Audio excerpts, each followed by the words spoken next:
Set piece കിക്കുകൾ എന്നും ഫുട്ബോളിൻ്റെ മനോഹാരിതയാണ്. എന്നാൽ set piece ത്രോകൾ കൊണ്ട്, ഗോൾ മുഖത്തേക്ക് കുതികുതിക്കുന്ന ത്രോകൾ കൊണ്ട് കളിക്കളത്തിനെ കീഴ്മേൽ മറിച്ച താരമാണ് റോറി ജോൺ ഡെലാപ്പ്.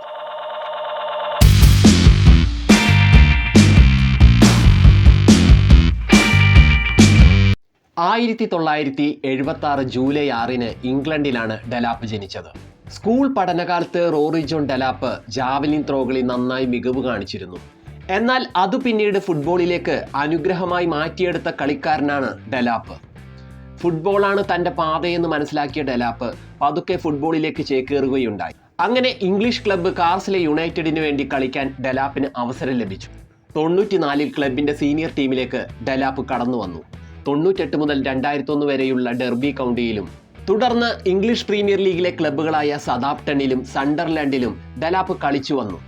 മിഡ്ഫീൽഡിൽ ഡെലാപ്പ് നന്നായി കളിച്ചു വന്നെങ്കിലും പരിക്കിന്റെ പിടിയിലമർന്ന് പലപ്പോഴായി ഡെലാപ്പ് തളർന്നു വീണിരുന്നു. അങ്ങനെ സണ്ടർലാൻഡിന് വേണ്ടി കളിക്കുമ്പോഴാണ് 2004 മാർച്ച് 27 ടോട്ടൻ ഹോട്ട്സ്പറിനെതിരെ അടിപൊളി ഒരു ബൈസൈക്കിൾ കിക്ക് ഗോൾ മുഖത്തേക്ക് തൊടുത്തുവിട്ടു. അത് ഡെലാപ്പിന്റെ കരിയറിൽ തന്നെ ഏറ്റവും വലിയ ബൈസൈക്കിൾ കിക്ക് തന്നെയായിരുന്നു. ടോട്ടൻഹാം ഹോട്ട്സ്പറിന്റെ നെഞ്ചത്തടിയേറ്റതുപോലെയായിരുന്നു ആ ബൈസൈക്കിൾ കിക്ക്. പിന്നീട് ലോൺ വ്യവസ്ഥയിലാണ് ഡെലാപ്പ് സ്റ്റോക്ക് സിറ്റിയിലേക്ക് കടന്നു വരുന്നത്. സ്റ്റോക്ക് സിറ്റിയിലേക്കുള്ള വരവ് തന്നെ ഒരു ഉഷാറ് വരവായിരുന്നു. കാരണം സ്റ്റോക്ക് സിറ്റിയുടെ തിളക്കം കൂട്ടിയത് ഡെലാപ്പാണെന്ന് തന്നെ പറയണം. തൻ്റെ കാലുകളെക്കാൾ ഏറ്റവും കൂടുതൽ റോറി ജോൺ വിശ്വസിച്ചിരുന്നത് തൻ്റെ കൈകളെ തന്നെയായിരുന്നു. എതിർമുഖം വിറപ്പിക്കുന്ന തുരുതുര സെറ്റ് പീസ് ത്രോകൾ ഡെലാപ്പിൽ നിന്നുണ്ടായി. അങ്ങനെ ഫുട്ബോൾ ലോകം ഡെലാപ്പിന്റെ ത്രോകളെ കുറിച്ച് ചർച്ച ചെയ്യുകയായിരുന്നു. ഇംഗ്ലീഷ് പ്രീമിയർ ലീഗിന്റെ തട്ടകത്ത് ഡെലാപ്പിനെ പൂട്ടിക്കെട്ടാനുള്ള അന്ത്യ ചർച്ചകൾ അരങ്ങേറുന്ന കാലം തന്നെയായിരുന്നു അത്. പ്രീമിയർ ലീഗിലെ ഒട്ടുമിക്ക ക്ലബ്ബുകളും ഡെലാപ്പിന്റെ ത്രോകളെ നന്നായി പേടിച്ചിരുന്നു. അന്നത്തെ പരിശീലകർ അഭിപ്രായപ്പെട്ടത് ഡെലാപ്പിന്റെ ത്രോകൾ സാക്ഷാൽ ഫ്രീ കിക്കുകൾ തന്നെയാണെന്നാണ്. കാരണം അതുപോലെയാണ് ഡെലാപ്പ് ത്രോകൾ സൃഷ്ടിച്ചുകൊണ്ടിരുന്നത്. അസൽ ഫ്രീ കിക്കുകളായി മാറിയ ത്രോകൾ കൃത്യതയും കരുത്തുമുള്ളവയായിരുന്നു. എന്തു വന്നാലും ത്രോകൾ വഴങ്ങരുത് എന്നുള്ള നിർബന്ധ ബുദ്ധിയോടെയാണ് എതിർ ടീം സ്റ്റോക്ക് സിറ്റിയെ നേരിട്ടുകൊണ്ടിരുന്നത്. കാരണം ത്രോകൾ വഴങ്ങേണ്ടി വന്നാൽ അത് പിന്നെ ഗോളായി മാറുമെന്ന് അവർക്കറിയാമായിരുന്നു. 2008 സെപ്റ്റംബർ 14 സ്റ്റോക്ക് സിറ്റി എവർട്ടനോട് ഏറ്റുമുട്ടി. അന്നത്തെ ആ കിടിലൻ മത്സരത്തിൽ എവർട്ടനോട് 3-2 എന്ന മാർജിനിൽ സ്റ്റോക്ക് സിറ്റി തോറ്റിരുന്നുവെങ്കിലും സ്റ്റോക്ക് സിറ്റി നേടിയ 2 ഗോളുകളും ഡെലാപ്പ് സൃഷ്ടിച്ചവയായിരുന്നു. മത്സരശേഷം എവർട്ടൺ പരിശീലകൻ ഡേവിഡ് മോയസ് ഡെലാപ്പിനെ ഹ്യൂമൻ സ്ലിംഗ് എന്ന് വിശേഷിപ്പിച്ചു. അന്നത്തെ ചെൽസി പരിശീലകനായിരുന്ന ഫിലിപ്പെ സ്കൊളാരി ഡെലാപ്പിനെ കുറിച്ച് പറയുന്നത് ഇങ്ങനെയാണ്: കാലുകളെക്കാൾ കൂടുതൽ പ്രാധാന്യം കൈകൾക്കുണ്ടെന്ന് ഡെലാപ്പ് ഇവിടെ കാണിച്ചു തരുന്നു. ഗോൾ കീപ്പർമാർക്ക് പിടിപ്പത് പണി കൊടുക്കുന്ന രീതിയിലാണ് ഡെലാപ്പ് ത്രോകൾ എത്തിക്കുന്നത്. ഇത്തരത്തിലുള്ള ത്രോകൾ ഞാൻ ആദ്യമായി കാണുകയാണ്. സത്യത്തിൽ ഇത് ഡെലാപ്പിന്റെ കഴിവും സവിശേഷതയും തന്നെയാണ്. എന്നാൽ ഇത് മനോഹരമായി ഫുട്ബോളാണെന്ന് എനിക്ക് പറയാൻ കഴിയില്ലെന്ന് സ്കൊളാരി ഓർമ്മപ്പെടുത്തുന്നു. പക്ഷേ ഡെലാപ്പിന്റെ ഈ ഗുണപ്രദമായ ട്രിക്ക് സൂപ്പർ സ്പെഷ്യലാണെന്നും കൂടി സ്കൊളാരി എടുത്തു പറയുന്നു.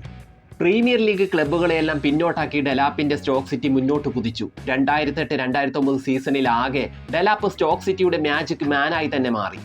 ഡെലാപ്പ് സ്പെഷ്യൽ ത്രോകൾ ലോകം ആദരവോടുകൂടി തന്നെ കണ്ടു. സീസണിലാകെ സ്റ്റോക്ക് സിറ്റി 38 ഗോളുകൾ നേടി. സ്റ്റോക്ക് സിറ്റി നേടിയ ഗോളുകളിൽ 4/1 ഗോളുകളും ഡെലാപ്പിന്റെ കൈക്കരുത്തിന്റെ ചൂടറിഞ്ഞവയായിരുന്നു. സ്റ്റോക്ക് സിറ്റി നേടുന്ന ഗോളുകളുടെ അസിസ്റ്റ് മുഴുവനായി ഡെലാപ്പ് വഹിക്കുകയായിരുന്നു എന്ന് തന്നെ വേണം പറയാൻ. നെതർലൻഡ് താരവും വിഗാൻ അത്ലറ്റിക്കോ താരവുമായ മരിയോ മെൽച്ചിയോട്ട് ഡെലാപ്പിനെ കുറിച്ച് ഇങ്ങനെ പറയുന്നു: മഹത്തരമായിട്ടുള്ള ഒരു ആയുധം തന്നെയാണ് ഡെലാപ്പ് പ്രയോഗിക്കുന്നത്. ലോങ് ഇൻ ത്രോകൾ ഡെലാപ്പിന്റെ മഹത്തായ ആയുധം തന്നെയാണെന്ന് ഞാൻ വിശ്വസിക്കുന്നു. ലീഗിൽ ഇതേപോലെ ത്രോകൾ ചെയ്യാൻ ഡെലാപ്പിന് മാത്രമേ കഴിയൂ. അതുപോലെ തന്നെ ഇംഗ്ലണ്ട് താരവും ആഴ്സണൽ മുൻ താരവുമായിരുന്ന ലീ ഡിക്സൺ ഡെലാപ്പിനെ കുറിച്ച് ഇങ്ങനെ പറയുന്നു: ഡെലാപ്പിന്റെ കൈക്കരുത്തിൽ നിന്ന് വരുന്നത് മിസൈൽ ത്രോകളാണ്. ഇത്തരം ത്രോകൾ ചെയ്യുവാൻ ഞാനേറെ പരിശീലിച്ചതാണ്. പക്ഷേ അതത്ര കണ്ട് വിജയിച്ചില്ല. ഗോൾ കീപ്പർമാർക്ക് നിരന്തരം തലവേദന സൃഷ്ടിക്കുന്നതാണ് ഡെലാപ്പിന്റെ സൂപ്പർ ത്രോകൾ. ഇംഗ്ലണ്ടിൽ ജനിച്ച ഡെലാപ്പ് അയർലൻഡിന് വേണ്ടിയാണ് ദേശീയ കുപ്പായം അണിഞ്ഞിരുന്നത്. 2013 ഡെലാപ്പ് വിരമിക്കുന്നത്. ബർട്ടൺ ആൽബിയോണിന് വേണ്ടിയാണ് കളിക്കളത്തിൽ ഡെലാപ്പ് അവസാനമായി ബൂട്ടണിഞ്ഞത്. ഡെലാപ്പ് കളിക്കളം വിട്ടുപോയെങ്കിലും പിന്നീട് പരിശീലന രംഗത്ത് സജീവമായി തുടർന്നു പോന്നു. ഡെലാപ്പിന്റെ 2 പുത്രന്മാരും ഫുട്ബോൾ താരങ്ങൾ തന്നെയാണ്. ലിയോ ഡെലാപ്പ് മാഞ്ചസ്റ്റർ സിറ്റിക്ക് വേണ്ടി ഫോർവേഡായി ബൂട്ടണിയുന്നു. അതുപോലെ തന്നെ മറ്റൊരു പുത്രനായ ഫിൻ ഡെലാപ്പ് ബർട്ടൺ ആൽബിയോണിന് വേണ്ടി ഡിഫൻഡറായി കളിക്കുന്നു. മൂളി പറക്കുന്ന ത്രോകൾ കൊണ്ട് ഗോൾ മുഖത്തേക്ക് വിനാശം വിതച്ച ഡെലാപ്പ് ഇന്നും ഹൃദയത്തിൽ നിറഞ്ഞു നിൽക്കുന്ന താരം തന്നെയാണ്. ഫുട്ബോൾ ലോകത്തെ ഒരു വിസ്മയ താരം. ഒറ്റ പേര്: റോറി ജോൺ ഡെലാപ്പ്.